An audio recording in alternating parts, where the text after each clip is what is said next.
Selamünaleyküm. Növbəti Lexus disklərimizi inşallah ki öz zavod termoform olacaq. Disklər üst hissəsi, bu da arka hissəsi tam güzəlizdə. Hazırla təmizlənib, hal-hazırda da rəşlama prosesi gedir.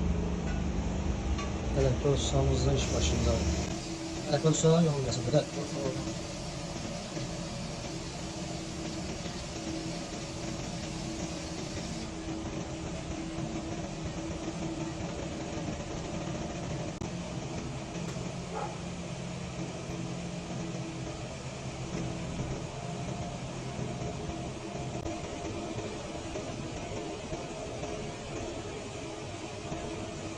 Salam aleyküm Ayolkan. Aleyküm salam. Ay Totu. Deməli bir əmmimiz var idi, gəldi yaxınlaşdı Lexus'dan dedi mənim disklərimi bir qəşək adıma layiq bir video gətir. Hazırladıq. Öz rəngi ilə. Camın üzünü çək. Maşallah olsun. Bu da bunun arkası. Yəni bizdə diski deməyə ehtiyac yoxdur da.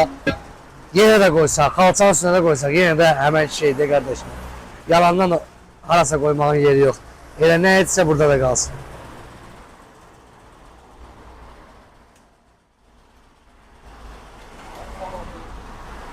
Haydi, ötersin.